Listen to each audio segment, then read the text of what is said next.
You know what season it is? It's tier list season. What's good, YouTube? Welcome back to the channel. Today I'm excited to cover a Lost Origin tier list presented by ZapdosTCG.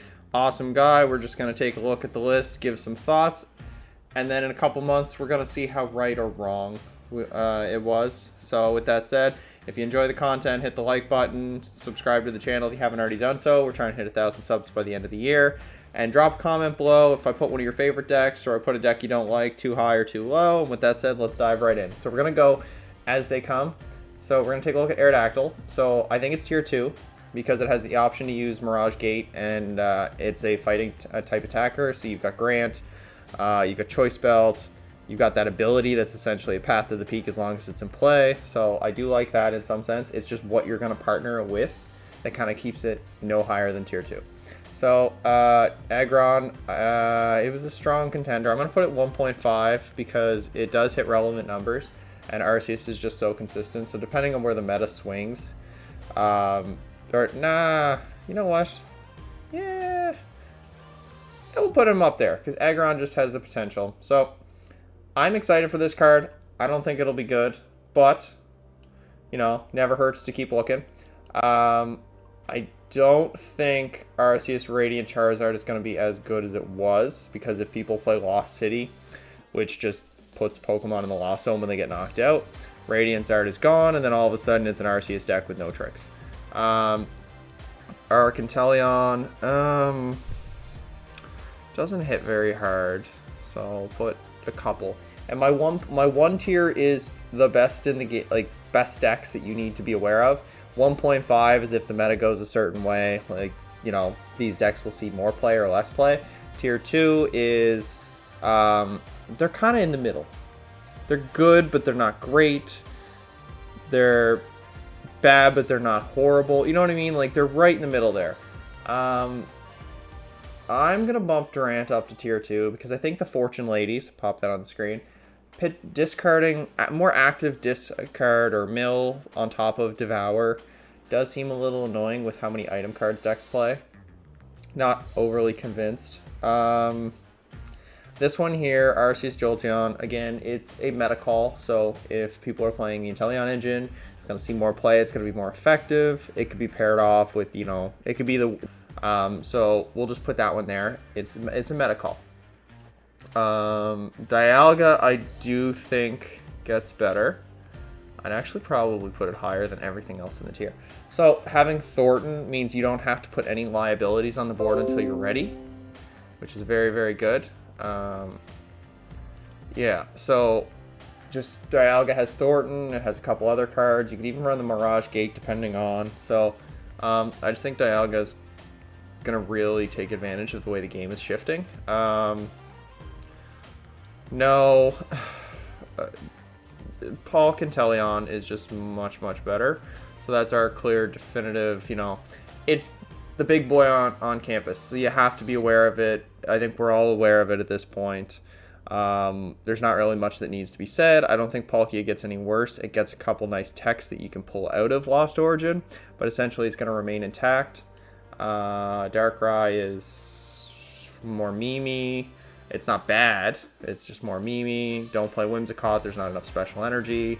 Don't play Deoxys. Heal damage reduction specifically to VSTARS on a 3-prizer is not very good. And the V-Star only does 190 and 60 to the bench. So again, that's not very good either.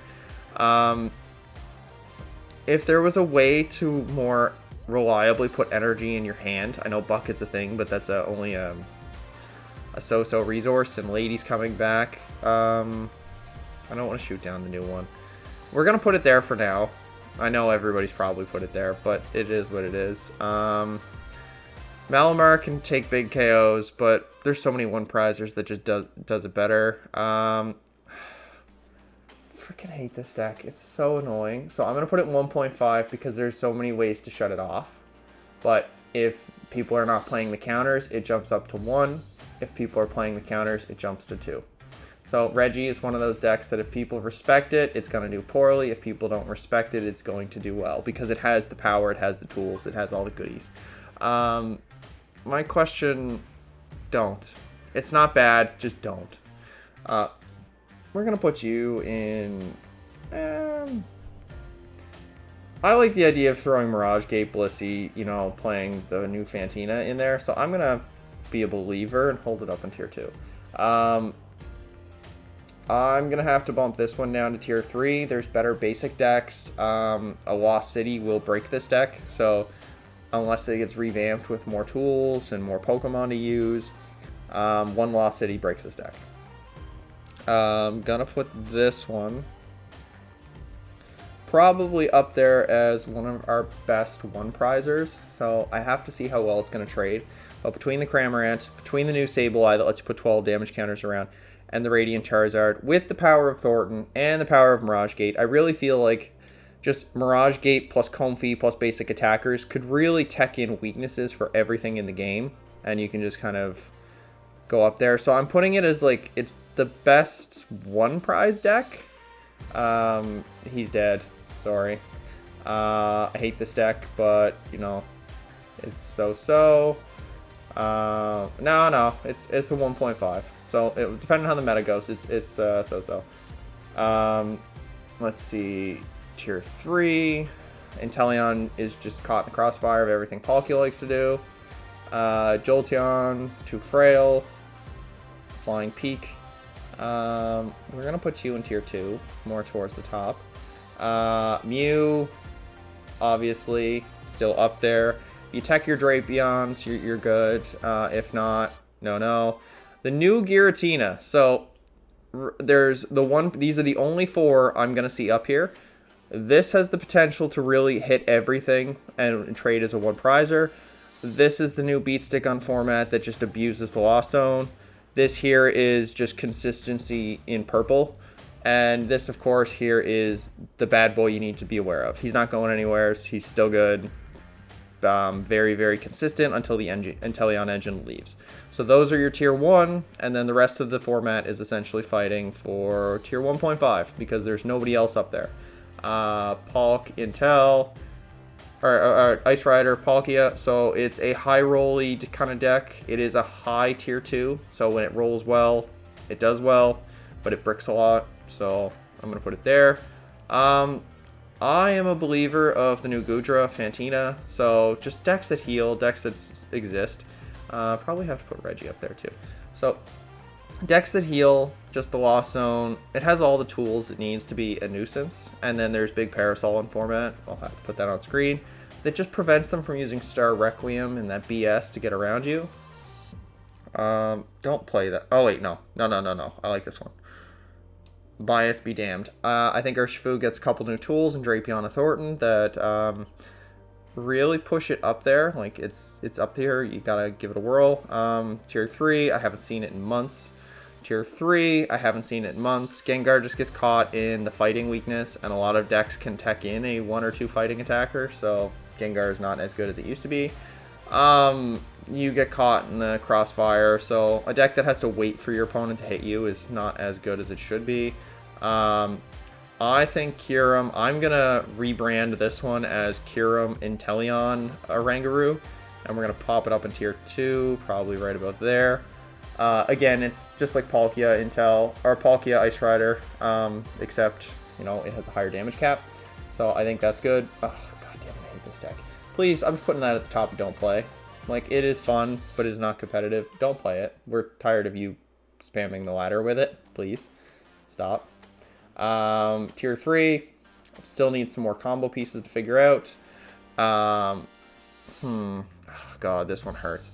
See, I want to put it as tier 3 because it has tools, you know, fighting, dark, you can easily kind of grant, choice belt, single strike energy, Karen's conviction, stuff like that. I'm going to put it in tier 3 because I want to pick it up and I want to make it work. Okay, this one I can respect. We'll put it somewhere here. We'll put it right there. Mewtwo, Lunatone, you know, that kind of thing. We are just going from there. Then Rotom. I'm going to put you in tier 3. People are going to have fun with it, but it's not going to be good. Amazing Reshiram. Going to put you up there. So it is a one prizer that hits 270 for 3 energy. Mirage Gate, and go, you know, basically. Wheezing, Inteleon. I'm going to put you up in tier 2. A lot of decks will forget that you exist, and taking advantage of that is really, really annoying. So if they forget that you exist, Wheezing can shut them off, you know, pretty well. So yeah, just don't forget about the Wheezing card if you're building your decks. Samurott, tier 3. I've been having fun with it, but it cannot be the face of its own deck. It has to be an include in another deck. Mewtwo control. I'm going to put it as tier 2 because this is just going to be my go-to for control. I don't know if it stays Mewtwo, but I feel like tier 2. No, I'll put it up tier 1. So its control is going to change. The Pokemon here will most likely change, but we'll just use it as a placeholder. It's going to be high tier 1.5. There's a lot of stuff that's slowly putting into the format. I like Magnezone, Arceus. I don't know why you're in there twice, but okay, we'll leave you. So, Magnezone as a Pokemon, I do like. Abuse it with the Lost Zone, pick your partner, you know, use the Mirage Gate. Like, Mirage Gate as an engine is very, very good, and then it has a 90-90 snipe, so Magnezone looks like it might be able to take advantage of all the Palkia still running around. So we will bump you a little high. No, actually, I'm pretty content where everything is. Vikavolt and Teleon, tier 3, very small. Flaffy Zoroark. Flaffy Zoroark. So, Zoroark does 60 times the number of Pokemon in play with abilities. So that right there really takes advantage of Palkia. Giratina doesn't have an ability. Scoop Up Nets are going to pick up Comfeys. So then the question becomes, how do you deal with Giratina? And I don't think you do. How do you deal with... Oh, you deal with Mew rather easily. And then how do you deal with this? I think this lets you do 60 snipes. Or it has a snipe attack that lets you pick multiple targets. So I'm going to put it in tier 2 for now. I don't know if Flaffy is necessary. Again, Mirage Gate is such a good card. Comfey is such a good card. A lot of these decks I could say, everything except for Reggie. All right, Aggron, I'm going to build with the Lost Engine. Blissey, I'm going to build with the Lost Engine.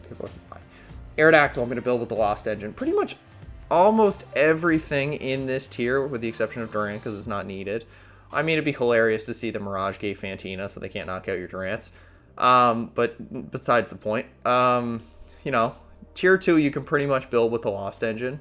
So I do think the main archetype is one to remember, but don't worry too much about how they're built, other than the bad ones. Like, stay away from those. Sylveon, gonna put it in tier 3 as a believer, but like I'm not a strong believer. Bird Box, tier 3. Reason is Lost City. We've already said it. Please don't get caught in the crossfire. Okay, and then one of my favorite cards out of the set, Hisuian Zoroark. Again, bias be damned. It's not stronger than Palkia. It's not stronger than Urshifu. I'm gonna put it ahead of Aerodactyl. So the reason why is it's an OHKO trading machine. You have to initiate the trade, and you have to maintain the trade. If you don't maintain the trade, or you don't initiate it, you kind of lose. There's no way for this deck to uptrade. So, I mean, you could, down the line, maybe jam in an Urshifu, or jam in a... I'm going to say it again. I'm going to pitch the Lost Engine, and then a couple snipe attacks or something. But you know what I mean? Like, that's a lot of moving pieces. So, I don't know if this deck is as good as I was initially hyped for, but again... Okay, Malamar, Arceus, I don't think it hits hard enough. It just doesn't. It deals with Mew, but that's 1 out of 3 matchups. Okay, you're in there twice, so we'll just put you in Don't Play, just cuss. Stonejourner, somebody's gonna make that work, so we'll probably have to put it at the top of tier 3. Like, he wants to be in the tier 2 squad, but he's not quite there yet. Like, Stone Gift is good, so you can heal damage. Big Charm, Stone Energy, yada yada. But you're in all fighting attacks. Using the Lost Engine does get a little awkward unless you want to start putting additional attackers in this deck. Like 1 prize attackers. Like, you can put in the Cramorants, you can put in other things, but then it takes away the healing, and like, I don't know the mind of a Stonejourner player, so I don't really know. And then Arceus Coco. At this point, there has to just be better lightning attackers. Like, better ones for Arceus. So we've got Pika, we got Zeraora, there's probably one I'm forgetting, but you know what I mean? Like, Arceus just has better partners at this point. So I'm pretty content. I just kind of looked at the list and said, you know what, based on all of the games I've played and kind of how it feels for the matchups, this is what I'm thinking. So this, I'm not budging on. You know what, you can argue who's the best out of the 4 of these. I'm a strong believer in the Lost Engine and being able to use 1 prizers and utility and throwing in 1 or 2 silly basic energy just to have a tech attacker. I feel like it's going to have an answer to a lot of things, and Lost City is going to need to be played to deal with it. Giratina is just the big bad boy. Mew is there. These decks, again, if the meta swings the right way for what they need, like people cut out wall-breaking cards or, you know, don't have a way to deal with all your healing. So it's Reggie is, again, if they're not countering Reggie, then Reggie can just storm through people. Tier 2 is, it has its flaws, but it can win a solid amount of matchups. This is kind of like where I like to hover mostly. Tier 2, and then occasionally we'll dive up to Tier 1, and if we're feeling like treating ourselves, we'll go up to Tier 1. And then Tier 3 is like, they need a strong rebrand. They need a strong new list to get them out of this tier. The deck will function, but not frequently enough, or it has an inherent weakness that you just can't overshake. And then don't play, of course, is just don't play it. So there's not enough special energy for Whimsicott. Luna Rock is just meat and trash. So if you like the content, be sure to subscribe to the channel, like it, and if you stuck around until the end, please let me know what you thought of my list and what you would change. And until next time, guys, take care.